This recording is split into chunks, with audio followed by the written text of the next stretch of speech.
Monsieur Fadi Bamara, bonjour. Bonjour Samoumori Koudou.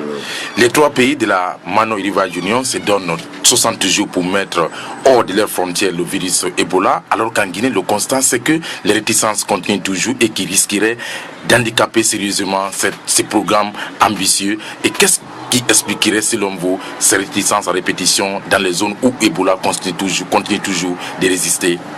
Voilà, je l'ai dit tantôt que les réticences que nous connaissons aujourd'hui ont des causes lointaines.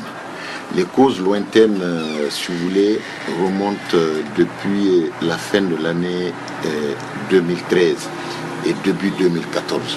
Vous savez, quand on a connu cette maladie pour la première fois, je l'ai dit tantôt, d'abord, il y a des facteurs qui ont contribué. Et l'un des tout premiers facteurs, c'est que les médecins guinéens ne connaissaient pas cette maladie. Ils l'ont découvert pour la première fois. Et vous comprendrez que dans leur cursus universitaire, ces médecins-là n'ont jamais étudié cette maladie. Donc ils ne connaissaient pratiquement pas la prophylaxie de cette maladie. C'est ce qui a fait que la tribu a payé, a pesé beaucoup dans cette profession-là.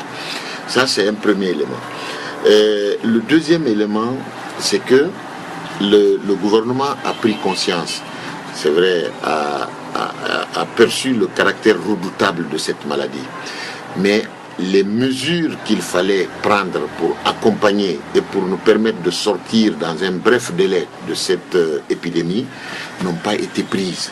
N'ont pas été prises en ce sens que quand il y a une situation comme ça, quand il y a un événement spécial, une circonstance exceptionnelle dans un pays, on dit quand il y a des circonstances exceptionnelles, il faut des mesures exceptionnelles.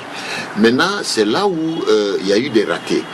Bon, s'il était nécessaire, voire même indispensable, de proclamer ce qu'on appelle l'état d'urgence sanitaire, c'est vrai que la nécessité était là, mais il y a eu un peu de négligence du côté de l'autorité parce que, si vous voulez, les moyens juridiques mis à la disposition du gouvernement par la Constitution n'ont pas été utilisés par le gouvernement.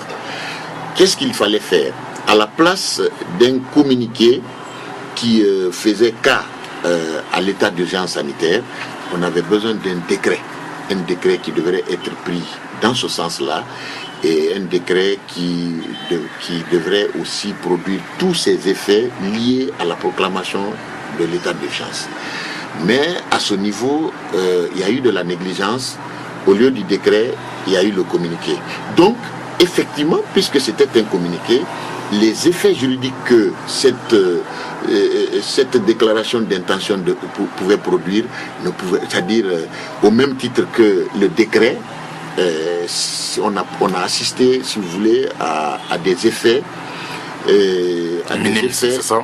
inattendus. Des effets inattendus. Pourquoi inattendus? Parce qu'on a pensé qu'en prenant, nous on a estimé que ce communiqué-là peut-être pouvait amener le gouvernement à prendre des mesures énergiques pour vraiment s'investir et, si vous voulez, isoler la zone qui était redoutable à l'époque pour pouvoir circonscrire le mal et le combattre dans un bref délai. Tel n'a pas été le cas. Il y a eu trop de négligence dans ce sens-là. Donc la maladie s'est disséminée dans tout le pays. En fin de compte, on avait... Donc pour vous, il fallait arrêter les mouvements de la population afin de contenir la propagation du virus. Très bien. C'était facile à l'époque. Il fallait isoler simplement la forêt pour un petit temps, ne serait-ce que pour un mois, et puis prendre les mesures qu'il fallait pour les permettre de rester sur place. Comme ça, on allait localiser, circonscrire tout le mal et on allait mettre tous les moyens nécessaires pour le combattre. Et dans un bref délai, on allait sortir de la situation. Comme l'a fait le Nigeria. Le Nigeria, en un laps de temps, un pays aussi grand, mais a réussi à sortir de la situation. Mais imaginez, si nous, depuis fin 2013, nous sommes dans cette situation, et aujourd'hui, nous sommes dans 2015 aujourd'hui, et jusqu'à présent, on nous parle encore de réticence, on nous parle de zones encore qui font jour pour dire que l'Ebola est encore présent en Guinée. Vous voyez que c'est inquiétant, c'est naturellement inquiétant aujourd'hui. Inquiétant, vous aviez parlé de l'état d'urgence sanitaire qui devait être proclamé par décret présidentiel, mais malheureusement ça n'a pas été le cas.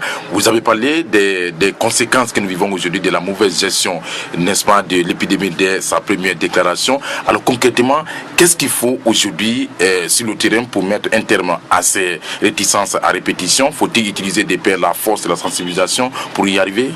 Bon, vous savez, la sensibilisation, on en a tellement utilisé. C'est vrai que ça doit toujours exister, et ça existe d'ailleurs sur le terrain, mais ça ne suffit pas.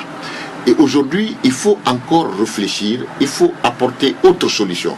Je pense que la solution ultime aujourd'hui, c'est faire partir la sensibilisation avec un peu de force. C'est-à-dire, c'est vrai que la force ne sera pas nécessaire à tous les niveaux, mais partout où il y a la réticence, comme vous aimez à le dire, réticence veut dire refus de comprendre. Et puisqu'il y a la nécessité, puisque c'est l'intérêt général qui est menacé, ces intérêts individuels-là qui résistent là, il faut les booster avec la force. Aujourd'hui, la force ou la contrainte est nécessaire pour ramener ces personnes-là, si vous voulez, dans l'ordre, et pour que nous puissions vraiment sortir de cette situation. Sans quoi, ça va poser des problèmes. Oui, mais le président Condé et son premier ministre, Mohamed Salif Fofana, ne cessent de le dire et le redire. Désormais, partout où il y aura réticence, nous y utiliserons de la force. Bon, c'est vrai, le gouvernement avec ses porte-paroles, je le dis ainsi, ses porte-paroles, c'est vrai, puisque ce n'est pas un seul ministre qui parle au nom du gouvernement. Toutes les fois que le problème se pose, il y a un qui se présente et qui parle au nom du gouvernement. Alors si ces déclarations d'intention sont traduites dans les faits, naturellement, nous pouvons s'attendre à des résultats concluants. Mais si tel n'est pas le cas, parce qu'il y a ce qu'on appelle la déclaration et il y a ce qu'on appelle dans la réalité ce qui se passe réellement. Donc l'effectivité de cette déclaration. S'il n'y a pas d'harmonie entre la déclaration et son effectivité, ça pose des problèmes. Donc aujourd'hui, si ils ont appréhendé la nécessité de l'utilisation de la force, moi je pense que c'est salutaire. Mais il faudrait bien que cela soit traduit dans les faits. Sinon, ça va toujours poser des problèmes. La justice de Fourekaria a marqué la fois dernière un pas très important dans cette lutte contre ces réticences qui handicapent ces programmes ambitieux de mettre hors de nos frontières le virus Ebola. Est-ce que vous ne pensez pas que cela pourrait servir de moyens dissuasifs, n'est-ce pas, aux personnes qui seraient éventuellement tentées de commettre la même chose? Naturellement, je pense que c'est un bon exemple.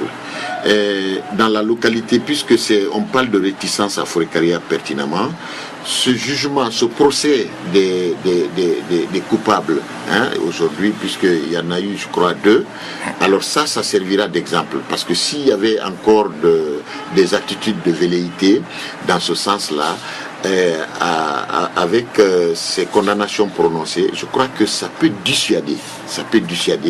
C'est un bon exemple.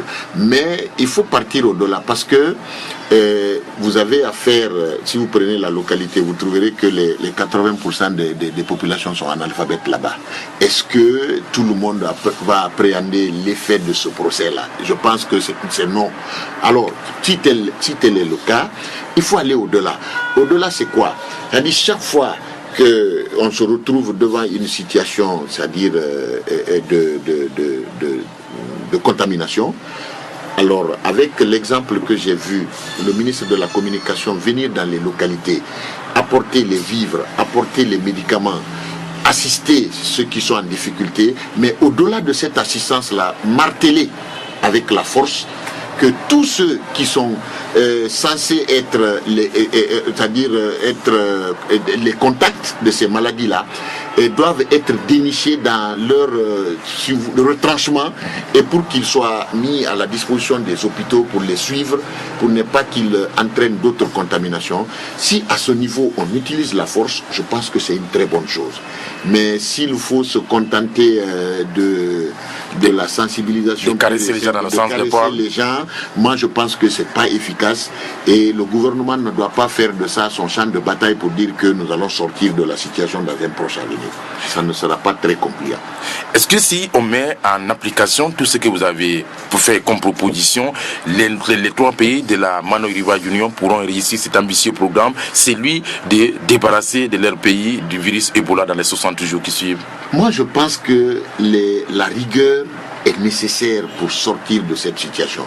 Nous avons l'exemple du Sénégal. À un moment donné, tous les Guinéens se sont rebellés ou se sont, si vous voulez, quelque part ont condamné les Sénégalais ou le gouvernement sénégalais pour dire que ils sont pas généreux parce que nous, il y a la maladie qui sévit chez nous ici, ils ont fermé leurs frontières. Moi, pendant que la frontière, j'ai eu la chance d'aller vivre à Dakar, de sortir de Conakry à un moment où toutes les frontières étaient fermées avec le Sénégal. Moi, j'ai eu la chance de franchir la frontière sénégalaise avec l'aide des organismes internationaux. Je suis venu, mais les mesures que j'ai trouvées à l'intérieur du pays, ce sont ces mesures de rigueur-là qui ont sauvé le Sénégal. Et si on avait utilisé les mêmes mesures de rigueur, je pense que la Guinée n'allait pas durer dans cette maladie-là. Mais il y a eu tellement de ratés à ce niveau et du côté des autorités que c'est ce qui fait et que ça continue à faire que c'est-à-dire nous soyons toujours en train de souffrir des effets pervers de cette maladie parce que quelque part on n'a pas adopté la bonne stratégie et si on a adopté une stratégie, la stratégie n'a pas été appliquée avec efficacité, avec rigueur pour que nous soyons aujourd'hui à un niveau escompté. Donc ça, moi je vous parie, je ne suis pas un messie, mais si on écarte l'utilisation souple de la force, les mesures de contrainte, si on écarte l'efficacité, vous pouvez compter sur moi que tous les jours nous allons apprendre des surprises et ça va être un handicap pour tout le pays. Monsieur Fadi Mamara, merci. Je vous remercie, Samoumori, pour le nom.